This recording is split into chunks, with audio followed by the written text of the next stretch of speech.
Gloire à Dieu. Prenons nos Bibles et prenons nos calepins. Voilà, aujourd'hui nous commençons un nouveau numéro. Voilà. Donc, merci mon frère Philippe, merci beaucoup. Donc, nous commençons un nouveau chapitre. Donc, nous sommes en train de partager sur un nouveau thème que nous avions intitulé Un faux pas peut ruiner tout son avenir. Donc, vous pouvez écrire, ceux qui ont des calepins, vous pouvez écrire ce nouveau thème. Un faux pas peut ruiner tout son avenir. Déjà ici, à titre des rappels, je crois que je ne serai pas longtemps. Donc, je vais faire de mon mieux pour finir à 22 heures. Je crois que je vais parler pendant 40 minutes. Et puis, nous allons, par la grâce de Dieu, continuer cette semaine, cette thématique. Voilà, je vais faire tout pour que je termine à 22 heures. Voilà. Donc, notez, s'il vous plaît, je vais mettre la charge.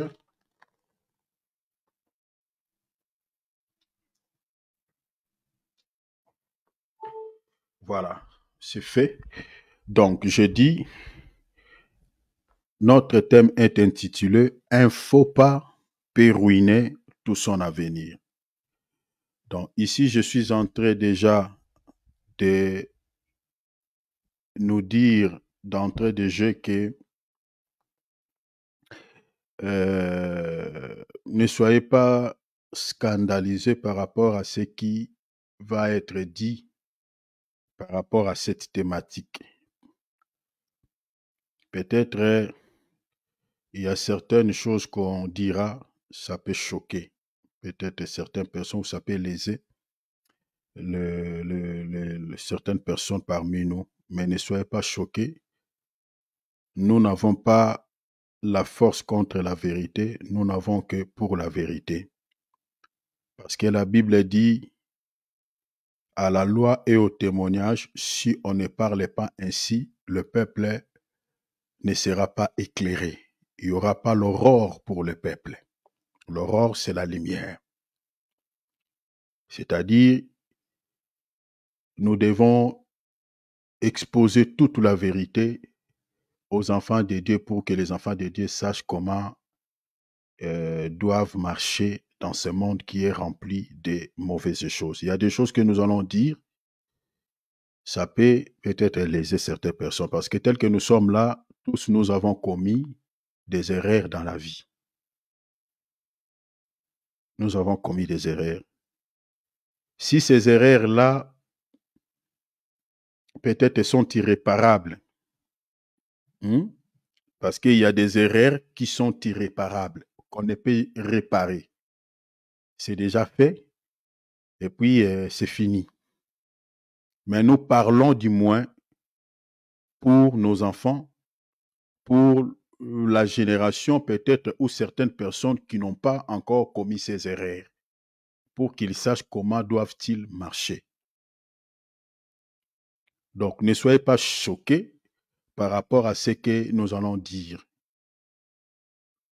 S'il vous plaît, ça je nous préviens déjà d'avance. Donc, ne soyez pas choqués. Nous allons se baser sur les Écritures et puis c'est un sujet où nous allons toucher certains points dans la doctrine, c'est-à-dire par rapport à notre vie quant à la chair.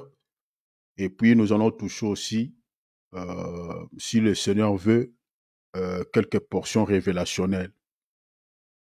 Donc je nous préviens d'avance, s'il vous plaît. Alors, je dis que le thème est intitulé, je réitère, Un faux pas peut ruiner tout son avenir. Nous allons aborder ce sujet dans deux dimensions. Nous allons expliquer ces sujets ou ces thèmes, premièrement sur le plan spirituel, et puis sur le plan physique. Donc, nous allons l'interpréter dans ces deux dimensions, dans la dimension spirituelle et aussi dans la dimension physique. Donc, ce faux pas qui peut ruiner l'avenir de quelqu'un, l'avenir d'une personne. Nous allons les déchiffrer, les dénicher à la lumière des Écritures, ce faux pas-là. Déjà, retenez que le faux pas est une erreur. Quand on dit un faux pas, c'est une erreur ou une décision, une mauvaise décision qui a été faite sans réfléchir suffisamment aux conséquences, sans tenir compte de l'impact sur l'avenir ou son futur. Vous comprenez? Donc, je réitère pour ceux qui écrivent, j'ai dit, un faux pas est une erreur ou une mauvaise décision qui a été faite sans réfléchir suffisamment aux conséquences, sans tenir compte de l'impact sur son avenir ou son futur. Donc, un faux pas, c'est une erreur. C'est une mauvaise décision. Nous allons lire avant d'avancer une écriture dans Proverbes chapitre 14. Je lis dans la traduction Bible d'Issemer, Proverbes chapitre 14, verset 12e. Bien des hommes pensent être sur les bons chemins, et pourtant ils se trouvent sur une voie qui, finalement, mène à la mort. Je répète l'écriture, la Bible dit, nous sommes dans l'introduction souffrée, la Bible dit, bien des hommes pensent être sur les bons chemins. Donc vous voyez ici, l'homme est en train de penser que je suis sur la bonne voie. Je suis sur la bonne route. Ce que je fais là, je pense que c'est mieux, c'est bien. Mais pourtant, la Bible dit, il se trouve sur la voie qui, finalement, mène à la mort. Donc, c'est-à-dire, il y a des gens, tels que nous sommes là, étant que les êtres humains, des fois, quand on réfléchit, quand on pense, on fait quelque chose, on pense que ce que je suis en train de faire, c'est bien.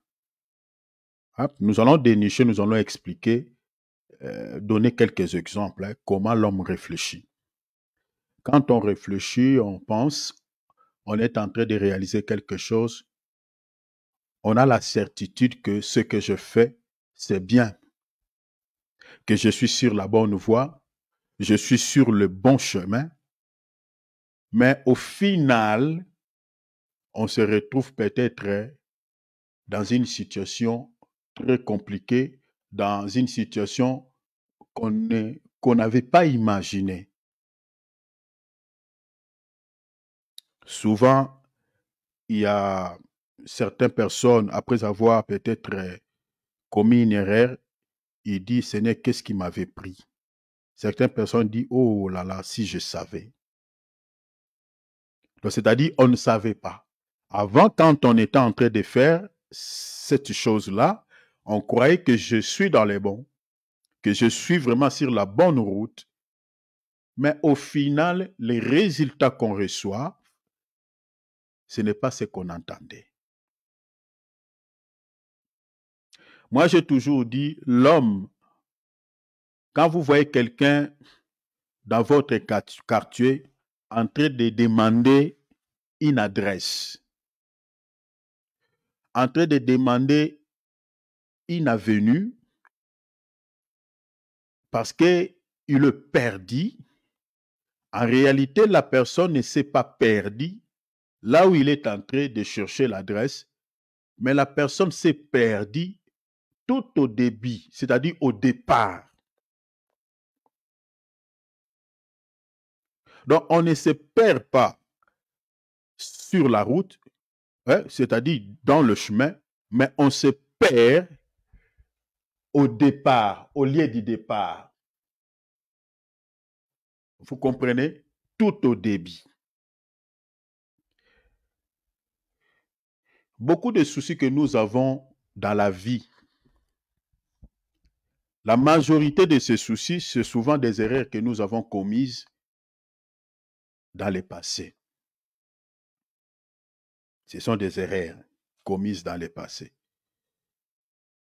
Et pour ça, moi, j'ai toujours dit aux parents qui ne disent pas vraiment la vérité à ses enfants, je trouve cela un peu compliqué. Il faut que le parent puisse avoir le courage d'aider les enfants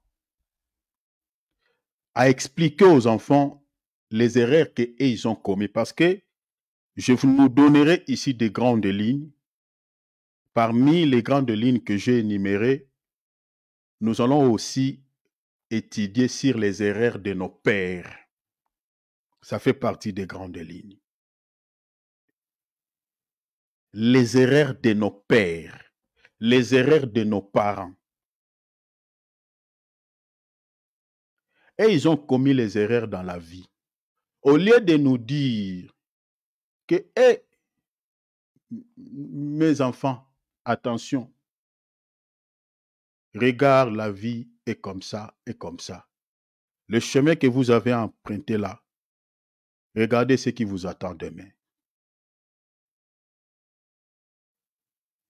Au lieu de nous dire cela, mais des fois sont incapables de dire, peut-être il y a certaines erreurs qu'ils ont commises, peut-être ils voient que bon, si j'ai, ça va peut-être les rabaisser, ça va peut-être les ridiculiser, peut-être il y a certains parents qui réfléchissent comme ça. Peut-être certains parents ont la honte d'expliquer, de dire la vérité, les erreurs qu'ils ont commises dans la vie aux enfants. Je crois, quand on va entrer dans la profondeur, on va dénicher beaucoup de choses par rapport à cette thématique. Bien des hommes pensent être sur le bon chemin, et pourtant, ils se trouvent sur une voie qui, au final, mène à la mort. La personne va se rendre compte qu'elle n'était pas dans le bon chemin au final. Oh mon Dieu, si je savais. Un faux pas, comme je viens de dire, est une erreur ou une mauvaise décision qui a été faite sans réfléchir suffisamment aux conséquences, sans tenir compte de l'impact sur son avenir ou son futur. C'est ça ce qu'on appelle un faux pas, c'est une erreur ou une mauvaise décision. Ces erreurs peuvent avoir des conséquences importantes sur sa vie future. Il y a certaines erreurs, mes bien-aimés, qui peuvent avoir vraiment des conséquences importantes sur la vie d'une personne. Des conséquences aussi très, très tragiques. Un faux pas. Un faux pas est une action impulsive ou imprudente qui peut avoir des répercussions négatives en long terme. Un faux pas. C'est aussi une action impulsive ou imprudente qui peut avoir des répercussions négatives en long terme. Il y a certaines choses que la personne est en train de faire aujourd'hui, une erreur, un faux pas que la personne est en train de commettre aujourd'hui. Les conséquences peut-être ne seront pas tout de suite, mais peut-être après 2 ans, 3 ans, 5 ans, la personne va maintenant récolter ce qu'il avait semé jadis. Quand nous allons entrer dans la profondeur, nous allons expliquer cela en détail. Donner quelques exemples de gens aujourd'hui qui vivent des situations très compliquées. Mais la situation là, ce n'est pas aujourd'hui que tout a changé dans sa vie. Ce sont des choses peut-être que la personne avait commises dans le passé et les conséquences sont venus petit à petit et après, la personne se retrouve maintenant bloquée, tout est noir, tout devient ambigu dans sa vie. Suite à quoi? Suite aux erreurs, vous comprenez, aux mauvaises décisions que la personne avait prises sans suffisamment réfléchir par rapport aux conséquences qu'il entendait dans l'avenir. Une personne prudente commet difficilement des erreurs dans sa vie car la prudence est la capacité de prévoir les dangers. En contraste, une personne qui n'est pas prudente peut commettre plusieurs erreurs dans sa vie faute de cette capacité de prévision. Donc, si vous voulez commettre peut-être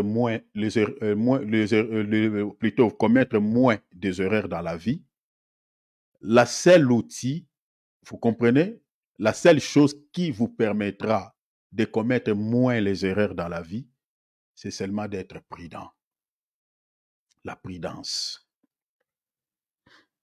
La prudence. Parce que la prudence a l'œil, la prudence a des yeux. La prudence te permettra de voir un danger à venir. La prudence. C'est pour ça que j'ai dit, une personne prudente commet difficilement des erreurs dans sa vie. Car la prudence est la capacité de prévoir les dangers, les dangers. À contraste, une personne qui n'est pas prudente peut commettre plusieurs erreurs dans sa vie, faute de quoi? Faute de cette capacité de prévision. Lisons une écriture qui explique ce que je viens de dire. Proverbe chapitre 22, verset 3e. La Bible dit, l'homme prudent voit le mal et se cache, mais les simples avancent et sont punis. Vous voyez cela? L'homme prudent, la Bible dit quoi? Voit. Donc, c'est-à-dire, vous comprenez que une personne prudente, il a un œil qu'une personne qui n'est pas prudente n'a pas. Donc, une personne prudente, il a la capacité de percevoir un danger de loin. Vous voyez cela? Mais quand on n'est pas prudent, on va avancer. Mais on avance où?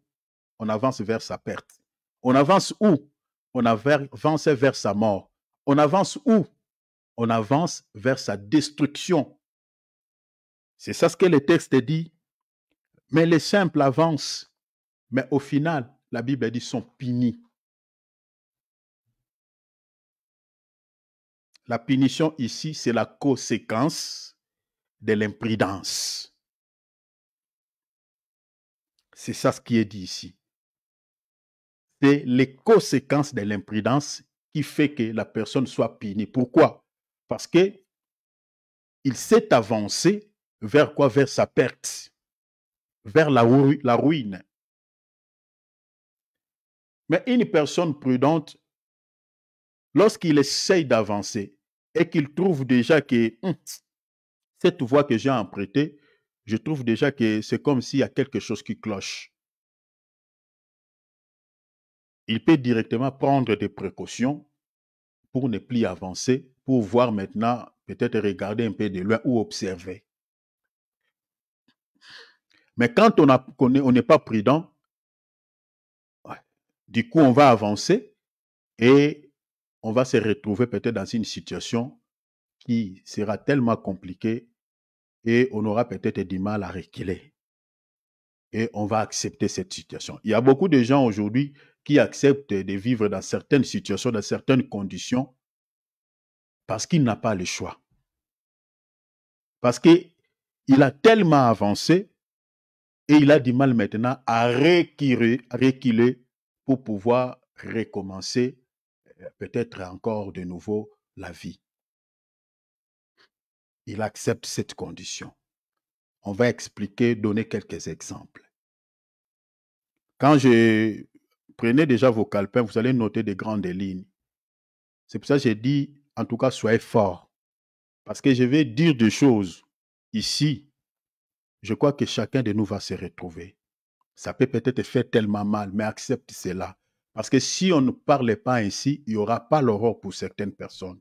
Il y a des gens peut-être qui n'ont pas encore commis, voilà, les erreurs que nous, les autres, nous avons commis dans la vie. Il faut aider ces personnes-là. Et nous aussi, nous devons être des enseignants pour aider certaines personnes qui n'ont pas peut-être commis les erreurs que nous avons commises dans la vie. Il ne faut pas ruiner tout son avenir. Proverbe chapitre 11, verset 14. La Bible dit, quand la prudence fait défaut, le peuple tombe. Est-ce que vous voyez ça? Quand la prudence fait quoi? Fait défaut. On ne résiste plus. Le sel ici, c'est de faire quoi? La chute. C'est d'accepter de tomber, accepter de faire la chute. Quand la prudence fait défaut, la Bible dit, le peuple tombe. Chers enfants de Dieu, si vous n'êtes pas prudent dans la vie, vous allez commettre beaucoup d'erreurs que vous allez regretter. Vous allez commettre beaucoup d'erreurs. Vous allez penser peut-être, parce que surtout nous les enfants de Dieu, nous attribuons tout à Satan. Hein, les chrétiens sont spéciaux à cela. Hein? Il y a certains chrétiens, ils disent, ah, moi vraiment, je suis en train de traverser des combats comme pas possible. Peut-être que ce n'est pas des combats. Ce sont des erreurs que toi, tu as commis dans ta vie. Et tu subis les conséquences. Parce que tu n'as pas été prudent. Un faux pas peut ruiner tout son avenir. L'avenir de certaines personnes aujourd'hui est devenu sombre à cause des erreurs du passé. Manque de prudence. Quand on n'est pas prudent, on n'a pas cette capacité de percevoir les dangers de loin. On finira toujours par faire la chute et on va pleurer. Regarde ce que Jésus dit dans Matthieu chapitre 10, verset 16. Voici, je vous envoie comme des brebis. Voici, je vous envoie comme des brebis. Il nous envoie où? Ici, Jésus s'adresse à moi et toi, tels que nous sommes là. Les brebis du Seigneur, c'est nous, c'est les chrétiens. Le Seigneur dit, je vous envoie comme des brebis. Où? Au milieu des loups. Le Seigneur ne nous envoie pas au milieu des brebis. Au milieu des loups. Où la nourriture du loup, c'est quoi? C'est la brebis. C'est la brebis. Ici en Europe, si on n'avait pas interdit de tuer des loups, donc je crois tous les loups qui sont en Europe ici allaient être finis par être tués. Parce que les bergers réclamaient. Parce qu'il y avait des loups qui entraient dans des bergeries, qui tuaient des brebis. La brebis est la vraie nourriture du loup. Maintenant là, le Seigneur dit, je ne vous envoie pas au milieu des brebis, mais je vous envoie au milieu des loups. Vous comprenez la vie de l'homme, la vie d'un chrétien, où ici je peux parler même en termes généraux. La situation de l'homme sur la terre. Parce que les loups ici, parce que dans la Bible, les loups peuvent représenter les faux prophètes, peuvent représenter aussi les démons, peuvent représenter les diables, peuvent représenter les satanistes, les occultistes, toutes ces personnes mauvaises qui peuvent détruire la vie de l'homme, hein, qui cherchent à tout moment de nuire l'être humain. Parce que tous les soucis que nous avons aujourd'hui dans le monde, les agents causaux, en fait, d'abord, c'est les diables, cette entité, les démons, et puis ces enfants qui travaillent pour l'intérêt de son royaume. C'est-à-dire les occultistes et les sorciers. Ce sont ces gens-là qui sont considérés comme des loups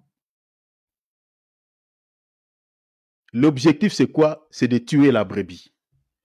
Faire du mal toujours à la brebis. Le Seigneur dit, je vous envoie comme des brebis au milieu des loups. Vous comprenez? La raison pour laquelle la vie de l'homme sur la terre est toujours difficile. Même ceux qui ont des moyens plaire. Ceux qui n'ont pas de moyens plaire. Plaire. Tout le monde plaire. Mais le Seigneur dit ceci. Le fait que je vous ai envoyé au milieu des loups, quelle attitude que devez-vous avoir? Quel comportement devez-vous adopter pour s'échapper de la guerre du loup?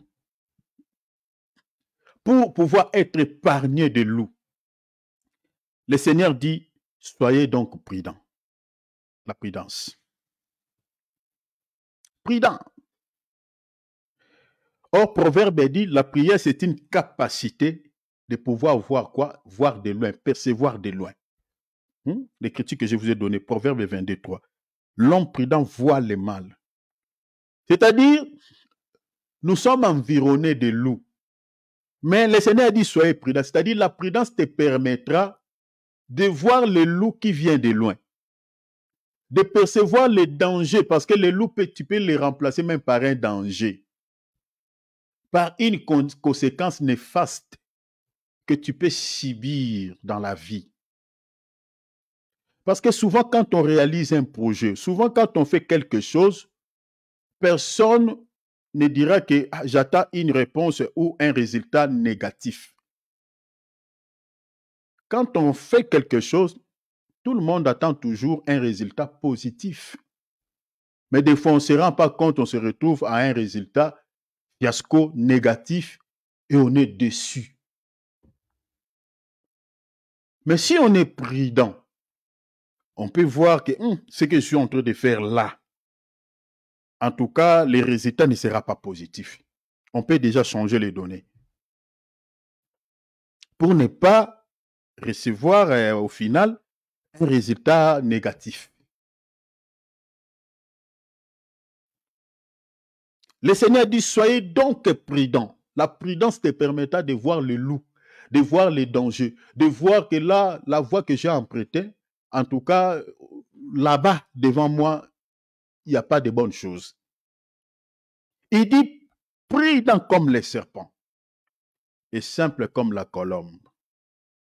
Les serpents ici, ce n'est pas les serpents Satan, parce que Jésus est notre modèle, il est le serpent des reins. Hein? Le serpent de Moïse n'était pas Satan. C'était l'image de Christ. Jésus dit, comme Moïse a élevé le serpent dans le désert, il faut que le Fils de l'homme soit élevé. Vous voyez, pour que la vie soit accordée. Donc le serpent ici, la Bible dit, parce que le serpent est un reptile ou un animal qui est souvent prudent, parce que tellement il rampe, il marche sur la terre, donc il est souvent prudent que tous les reptiles ou tous les animaux de champ. Il est tellement prudent. C'est difficile, même quand vous marchez dans une forêt, c'est difficile de piétiner un serpent parce qu'il est souvent prudent. C'est lui peut-être qui va vous mordre si vous passez sans le voir, peut-être sur là où il a peut-être son toit ou ses œufs. Donc si vous passez là, vous n'êtes pas prudent, lui il le verra, il va se défendre, s'attaquer à vous. Et le Seigneur dit, soyez prudents comme les serpents. Ça, c'est la nature de notre Dieu. Et simple comme la colombe. La colombe, c'est l'image du Saint-Esprit. Le Saint-Esprit était descendu lors du baptême de notre Seigneur Sauveur Jésus-Christ comme une colombe. C'est-à-dire s'identifier aussi à l'Esprit. Et cela nous permettra de pouvoir faire face contre le loup. Certaines personnes, au nom de la foi, commettent des erreurs très graves dans leur vie. Surtout dans des milieux chrétiens, quand quelqu'un refuse de faire quelque chose, on lui dit à toi, tu n'as pas la foi, pourquoi? Quand quelqu'un s'abstient, On les taxe à, voilà, toi tu as peur pourquoi? Pourquoi tu n'as pas la foi? Il y a beaucoup de chrétiens qui sont comme ça. Au nom de la foi, il y a certains chrétiens qui commettent beaucoup d'erreurs très graves et qui ont des conséquences néfastes dans leur vie. Au nom de la foi. J'ai la foi, je vais faire ça. Ici, je ne suis pas en train d'abaisser la foi de certaines personnes, mais je suis en train de nous dire ceci. La foi n'exclut pas la prudence. Chers enfants de Dieu, faisons attention. Je donne un exemple. Que certains chrétiens, au nom de la foi, ils commettent des erreurs graves. Prenons par exemple, toi tu n'es pas chauffeur, tu ne sais pas conduire la voiture.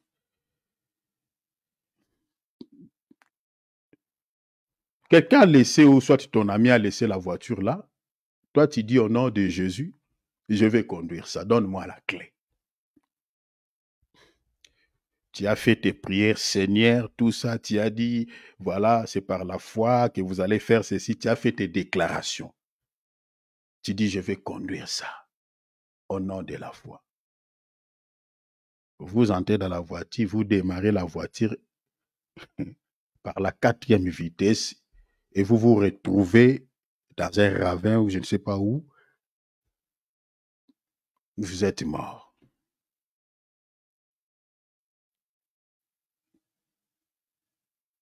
Cette foi-là, ce n'est pas la vraie foi dont la Bible parle, la F-I-F-O-I, mais c'est la foi qui termine avec et à la fin. Ce n'est pas la foi dont la Bible parle. Vous n'êtes pas électricien. Il y a eu coupure de l'électricité à la maison. Vous êtes allé à la logette là-bas en train de compliquer les fils et vous êtes électrocuté. Ça, c'est quel genre de foi? Je peux donner plusieurs exemples ici. Chers enfants de Dieu, la foi n'exclut pas la prudence. C'est lui qui nous a dit ici, soyez prudents comme les serpents. C'est Jésus. C'est Jésus. Et la prudence te permettra de percevoir les dangers, de percevoir le mal, de voir le mal de loin. Ça, c'est l'électricité. Ça peut te tuer. Toi, tu avais vu seulement quelqu'un entrer, par exemple, d'utiliser un appareil de mesure pour prendre les tensions. Tu n'as pas la notion de l'électricité et tu commences à tripoter les choses. Vous voyez, tripoter les choses, voilà, dans la logette et vous êtes électrocuté, on vous retrouve déjà mort. À qui la faute?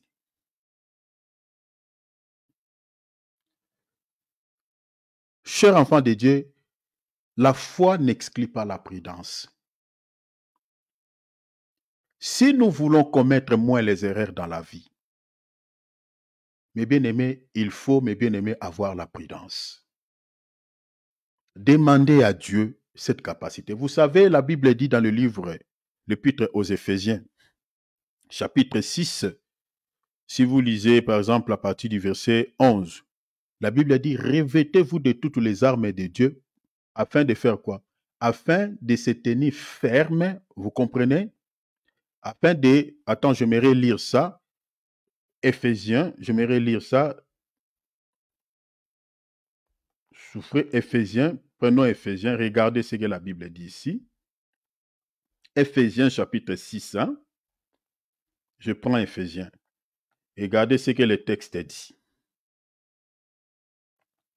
Je prends chapitre 6, lisons les versets combien? Le verset 11.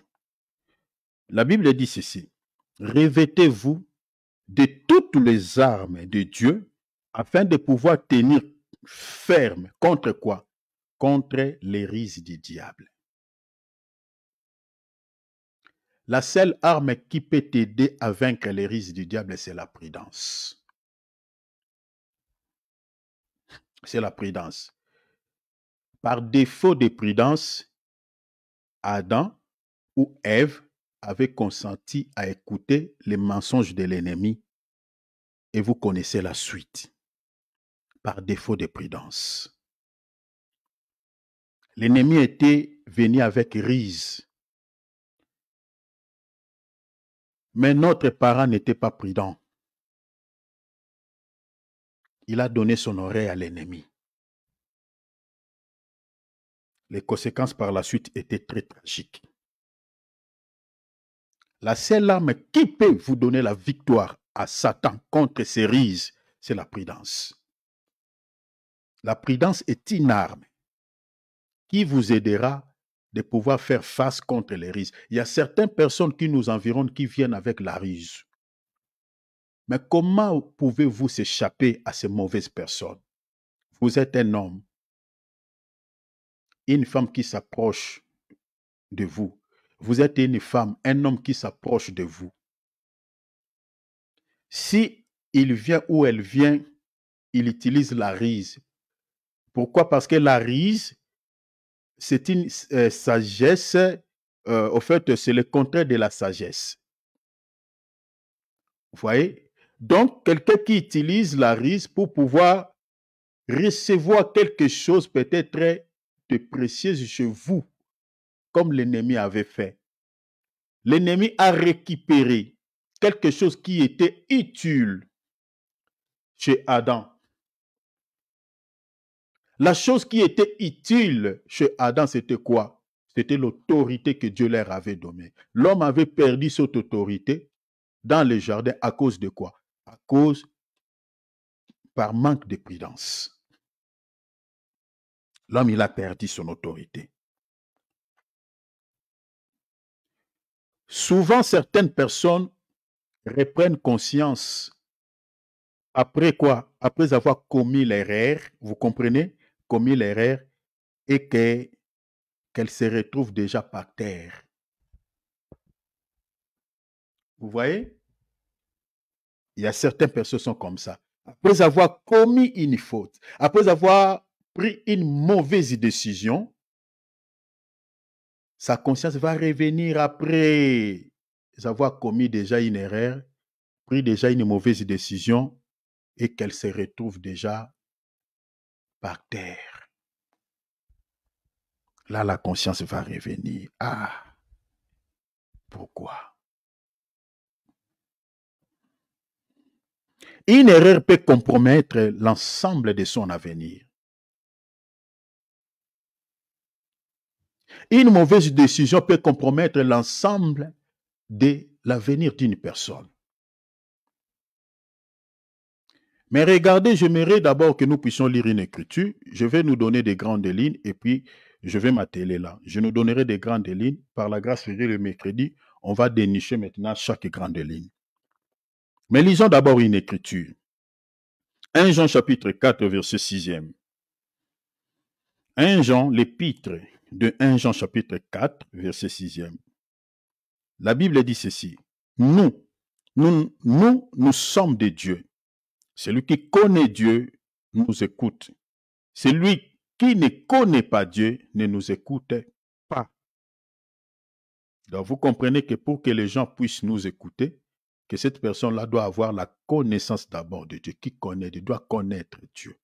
Il y a certaines personnes qui refusent de nous écouter parce qu'ils ne connaissent pas Dieu. Parce qu'une personne qui connaît Dieu nous donnera son oreille. Je n'ai pas le temps pour expliquer connaître ici, parce que la question est celle de savoir à quel moment cette personne-là connaît Dieu. On peut remonter plus loin, on peut parler déjà de la notion de la prédestination. Parce que c'est là que Dieu a connu d'avance, ils ont déjà la connaissance de ce Dieu. Mais je ne suis pas là. Mais regardez, la Bible dit, c'est par là que nous connaissons l'esprit de vérité et l'esprit de l'erreur. C'est ça ce qui m'intéresse, la dernière partie. C'est par là, la Bible dit, nous connaissons l'esprit de la vérité et l'esprit de l'erreur. Cher enfant de Dieu, laisse-moi nous dire, l'esprit de l'erreur existe. l'esprit de l'erreur existe. Si je peux même parler ça au pluriel, les esprits de l'erreur existent. Il y a des esprits qui poussent les gens à commettre les erreurs dans la vie pour qu'ils regrettent par la suite. Là, on peut parler beaucoup de choses. Hein. On peut parler même de l'envoûtement. Parce que quand quelqu'un est en train de commettre une erreur, il ne se rendra pas compte. Mais l'esprit là qui est en train de lui pousser à commettre cette erreur ne travaille pas peut-être seul. Il y a aussi un esprit d'envoûtement.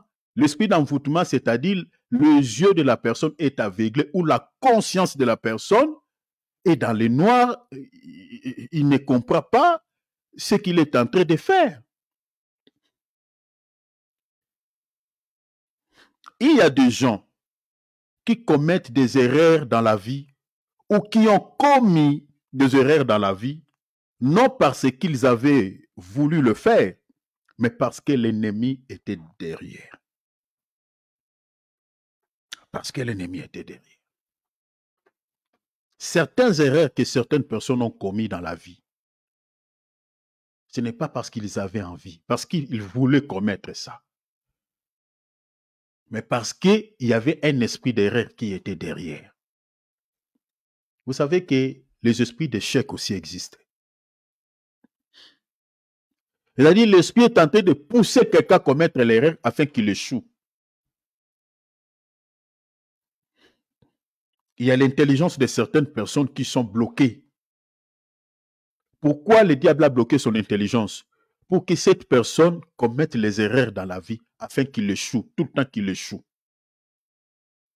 La Bible nous parle d'un esprit d'erreur, l'esprit d'erreur. Si quelqu'un, son corps n'est pas possédé par l'esprit de vérité, c'est-à-dire l'esprit de Dieu, c'est-à-dire l'esprit qui est en train d'animer sa vie, c'est l'esprit d'erreur. Qui ne te montrera pas les conséquences de ce que tu es en train de poser comme acte ou comme action. Un faux pas peut ruiner tout son avenir. Il y a des gens aujourd'hui qui pleurent, qui sont sur les lits des hôpitaux. Pourquoi il est malade? Pourquoi il a eu cette maladie? Parce qu'il avait commis une erreur dans le passé.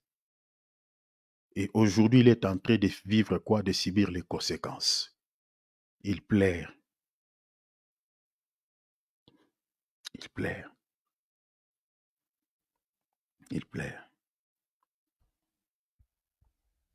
Il y a des femmes qui pleurent parce qu'elle est entrée dans un mariage et dit, oh, si je savais, je ne pouvais pas me marier avec cet homme. Quelle erreur que j'ai commise. Il y a des hommes qui pleurent. Si je savais, je ne pouvais pas me marier avec cette femme. Quelle erreur que j'ai commise.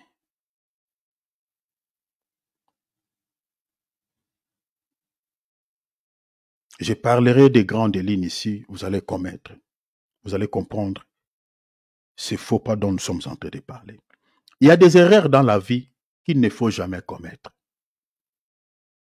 Il y a des erreurs qu'il ne faut jamais commettre.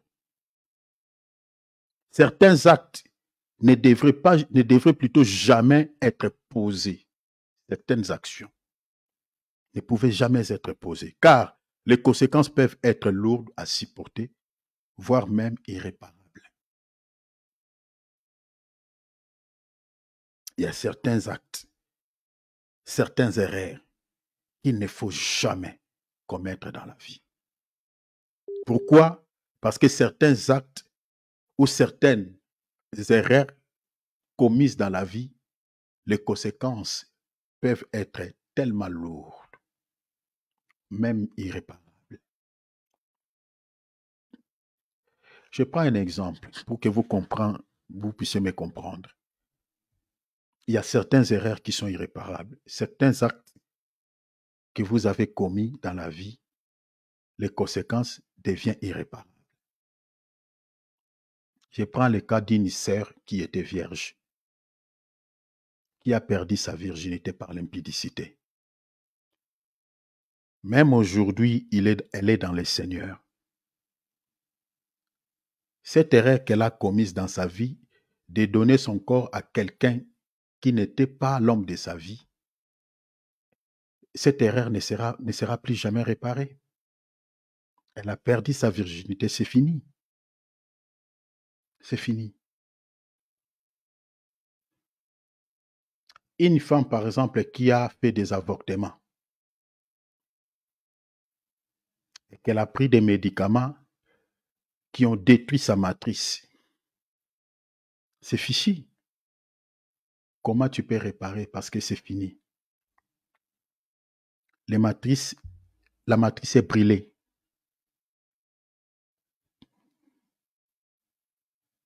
Il y a des sœurs, je connais quelques cas comme ça. La sœur, elle vivait dans une vie, voilà, de débauche. Elle est, plusieurs fois, quand elle tombe enceinte, elle prenait des médicaments. Et comme conséquence, ces médicaments-là faisaient de sorte que sa matrice était en train de se rétrécir, il y avait des brûlures, tout ça. Et à la fin, un jour, quand elle va se marier avec un homme sérieux, la sœur cherche maintenant, voilà, les enfants, la maternité ne vient plus. Elle a fait des examens, tout ça, les médecins disent non, ta matrice est abîmée. Tu avais pris des médicaments qui ont détruit ta matrice. Elle était devenue une intercesseuse comme pas possible. Quand elle priait, elle pleurait devant Dieu. Je ne sais pas si elle a eu encore des enfants. Elle plairait. Il y a des erreurs irréparables. Une fois faites, c'est fini. C'est fini. Un faux pas peut ruiner tout son avenir. Un faux pas. Il est déjà, bon, je vais finir, je vous donne des grandes lignes. Un faux pas peut ruiner son avenir sur les plans physiques. Voici les grandes lignes. Notez pour ceux qui écrivent, un faux pas peut ruiner tout son avenir. Sur les plans physiques, notez les grandes lignes. La première grande ligne, les erreurs de nos pères. Notez, nous allons partager sur ça, je crois, si Dieu le veut, le mercredi. Les erreurs de nos pères. Pour ceux qui écrivent, notez les erreurs de nos pères. La deuxième grande ligne, le mauvais choix du conjoint. Le mauvais choix du conjoint.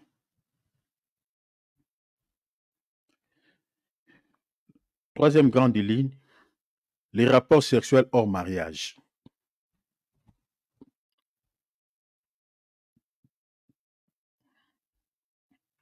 Les rapports sexuels hors mariage.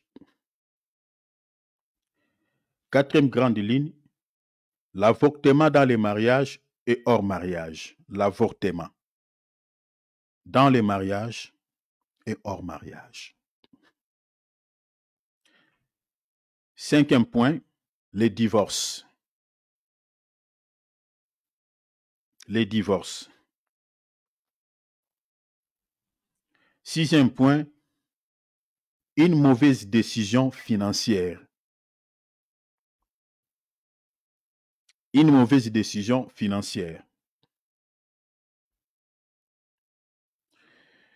Septième point, un choix professionnel risqué. Un choix professionnel risqué. Ça, c'est le septième point que nous allons aborder. Un choix professionnel risqué. Huitième point,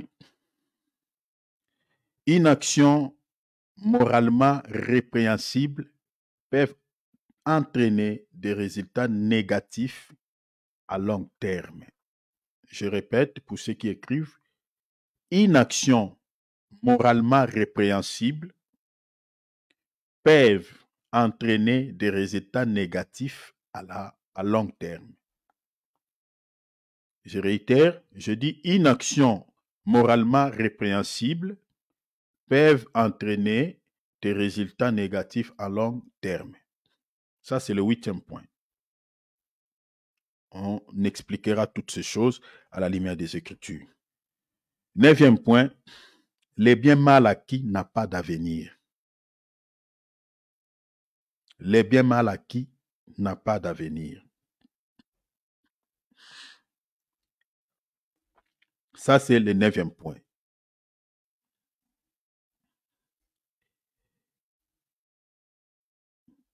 Voilà, ça c'est le 9e point. J'ai dit le bien mal acquis n'a pas d'avenir. C'est le 9e point. Et je crois c'est le dernier point sur un faux pape ruiner tout son avenir sur le plan physique. Un faux pape ruiner tout son avenir sur le plan spirituel. Notez les grandes lignes. Donc séparer, un faux pas peut ruiner tout son avenir sur le plan spirituel, parce qu'on va l'expliquer, l'interpréter aussi sur le plan spirituel. Un faux pas peut ruiner tout son avenir sur le plan spirituel. Ça, on va l'expliquer dans la dimension spirituelle. Notez la première grande ligne, l'abandon de la foi. L'abandon de la foi. Deuxième point, le péché. Le péché. Troisième point, les rejets du Messie. Les rejets du Messie. Quatrième point, la désobéissance à l'évangile de Christ. La désobéissance à l'évangile de Christ. Tout ça, ce sont des erreurs que certaines personnes commettent dans la vie chrétienne et cela peut avoir des conséquences très tragiques à l'avenir. Cinquième et dernier point, le meilleur avenir, c'est la vie éternelle. Le meilleur avenir, c'est la vie éternelle. Voilà quelques grandes lignes que nous allons partager par rapport à cette thématique. Si le Seigneur nous donne toujours la force et qu'il tarde toujours à venir, nous allons expliquer cela. Donc, chers enfants de Dieu, prions pour nous, prions aussi pour les uns les autres, pour que nous puissions, mes bien-aimés, être toujours là, partager la parole de Dieu ensemble. Que le Seigneur de gloire vous bénisse tous abondamment. Par la grâce de Dieu, nous allons continuer. Nous sommes dans l'introduction. Mais nous allons expliquer maintenant chaque grande ligne par la grâce de Dieu déjà dès ce mercredi. Mais comme je nous avais dit, donc nous sommes humains, on peut aussi avoir quelques empêchements. Donc, s'il y a peut-être un empêchement, nous allons vous faire parvenir le message via WhatsApp, un texto, pour vous faire signe que nous avons eu un empêchement. Mais cela ne vous dérange pas. Donc, si on a le temps, le Seigneur nous donne le temps. En tout cas, nous allons toujours nous réunir parce que rien ne peut nous empêcher pour que nous puissions partager la parole.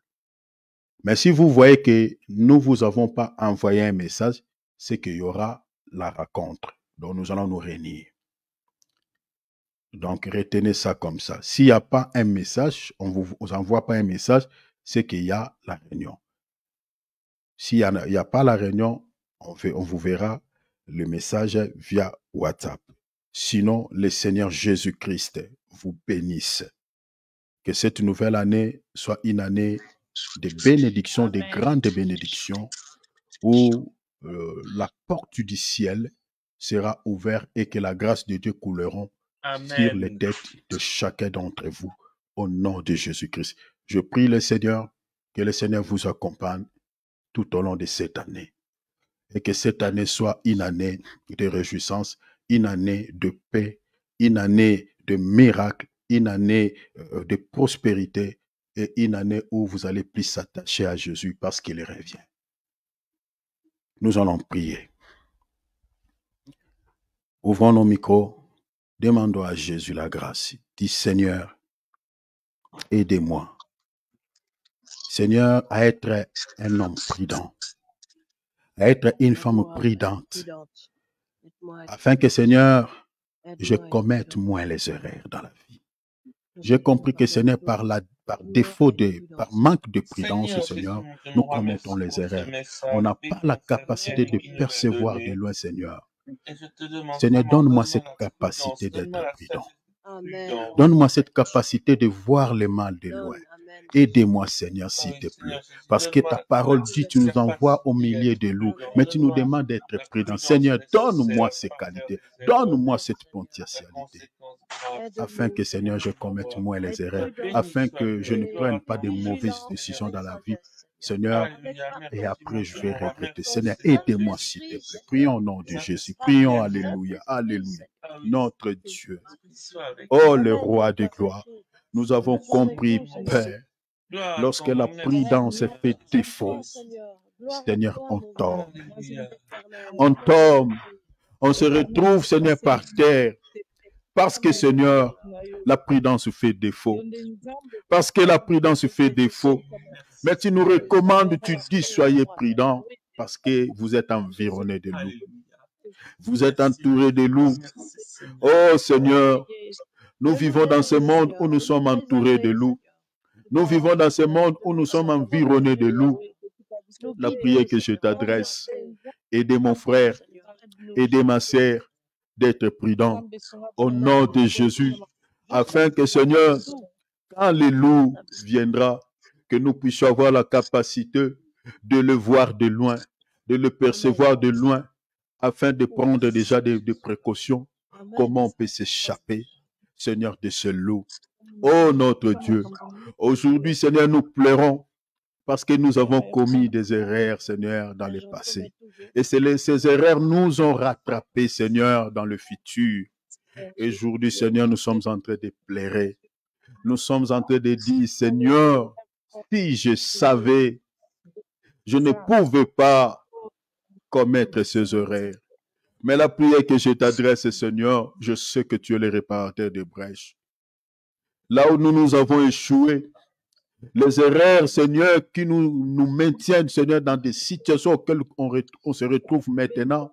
Je crois, Seigneur, les irréparables peuvent être réparés parce que, Seigneur, tu répares des chemins tortueux. Tu es le réparateur. Aidez mon frère, aidez ma soeur, s'il te plaît, Yahweh, s'il te plaît, Jésus. Je te prie, Père, au travers de cet enseignement, que les écailles tombent de nos yeux. Au travers de cet enseignement, ceux qui n'ont pas commis peut-être les erreurs que nous autres, nous avons commis dans le passé, Seigneur, puisse être prudent, puisse être, Seigneur, prudent de ne pas commettre, Seigneur, les erreurs, Seigneur, que les aînés ont commis. Je te prie, Dieu, aide chacun de nous à être prudent. Donnez cette capacité à chacun de nous, Seigneur, de voir le mal de loin, de voir les dangers de loin. Seigneur, afin que nous commettions moins les erreurs dans la vie. Seigneur, que cet enseignement puisse nous éclairer. Cet enseignement, Seigneur, puisse nous aider à avancer avec toi dans les noms puissants de Jésus. Que ton nom soit béni. Que ton nom soit élevé. Que cette année soit l'année de bénédiction, l'année de paix, l'année de grâce pour la vie de tout et chacun. Dans les noms puissants de Jésus, je te loue, je te bénis. Donnez-nous toujours la force de pouvoir se réunir. Aidez chacun de nous, Seigneur, de pouvoir être là, Seigneur, afin que nous puissions partager ensemble ta parole. Je te bénis. Je te glorifie. Dans le nom de Jésus, sois béni. Je bénis mon frère, je bénis ma sœur qui a passé son temps dans ta présence, qui a accordé, Seigneur, son temps, Seigneur, à l'évangile. Souviens-toi de lui, souviens-toi d'elle. Au nom de Jésus, accorde à chacun de nous, Seigneur, selon les désirs de son cœur. Au nom de Jésus-Christ, éloigne de nous les malins, éloigne de nous les influences démoniaques. Au nom de Jésus-Christ, que cette année, Seigneur, commence avec des surprises agréables et non désagréables. dans le nom puissant de Jésus. Seigneur, place sur notre chemin de destinée de bonnes personnes, des personnes qui vont nous aider à exceller, à monter, à avancer dans la vie. Des mauvaises personnes, Seigneur, s'écarte sur notre chemin de destinée. Au nom de Jésus-Christ, Père, que ta grâce coule sur nous et dans nos familles, dans le nom de Jésus. Que cette nuit soit une nuit de paix, une nuit agréable, une nuit où tu vas nous parler par des songes et des visions. Je te loue, je te remercie. Au nom glorieux du Seigneur Jésus-Christ, que nous avons ainsi prié. Amen. Amen. Acclamons le Seigneur. Donnons-lui gloire. Donnons-lui gloire. Nicole, Dieu te bénisse. Alléluia. Gloire à Dieu. Bonne nuit, ma Bilounette. Vraiment, Dieu vous bénisse. Bonne nuit, Sois ma bénie, sœur Babette. Nicole, sois bénie. Amandine, sois bénie. Bonne nuit, ma sœur Sois Amandine. béni, Dieu te Philippe, bénisse. sois béni. David, mon frère. Patrick, mon frère, soyez béni. Bonne nuit, Maman mon frère Adrienne, sois Patrick. Dieu te béni. bénisse. Michael, sois béni. Chérie, sois béni. Bonne nuit, mon Génovin, frère Jésus, David. soyez Dieu te bénis. Tous qui nous bénisse. suivent au travers de nos différentes plateformes, Dieu vous bénisse. Saluons-nous, s'il vous plaît, les uns les autres. Nous sommes les Dieu te enfants de bénisse, Dieu, nous mon sommes la frère famille de Thierry. Dieu. Saluons-nous, s'il vous plaît. Soyez Amen. Soyez tous bénis. Bonne nuit à tous. Soyez Amen. tous bénis. Soyez tous Au Amen. nom de bénis. Jésus-Christ. Grand merci, Seigneur. Bonne soirée à vous. Merci, Patrick. Bonne soirée. Alléluia. Thierry, bonne nuit à Bibi. Bonne nuit, Amen. Thierry. Merci, mon Amen, frère Babette. Patrick. Toute bonne année à toi. Dieu te bénisse. Bonne nuit Amen. Brigitte, bonne Bonne nuit, nuit. Brigitte. Bonne nuit Thierry, merci pour tout. Bonne nuit, chérie. Bonne nuit, Maman Adrienne. Et Maman Adrienne. gros bisous. Tous et tous, au revoir. Merci, au revoir. Merci, Amandine. Merci. Au revoir, ma Merci, sœur Thierry. Nicole. Au revoir, Amandine. Au revoir, Patrick, David, Philippe. Au revoir. Au revoir, mon frère Au Thierry. revoir, Dieu te Maman bénisse. Adrienne. Au revoir, Bonne chérie. soirée, Au revoir. Bonne Au revoir, soirée, Maman Amandine. Dieu Adrienne. te bénisse. Amen. Au revoir, Maman Amen. Adrienne. Au revoir, frère Thierry. Nicole, tous ceux qui Merci ne pouvaient pas, soyez bénis. Bonne Amen, Merci soirée. infiniment, Amandine. sœur Amandine. Amen. À bientôt. Bonne nuit, bisous à tous. Oui. Amen. Bisous, ma sœur Nicole. Oh, bisous, mon frère Thierry. Bonne Merci. soirée. Ciao. Ciao, ciao. Ciao. J'arrive plus à faire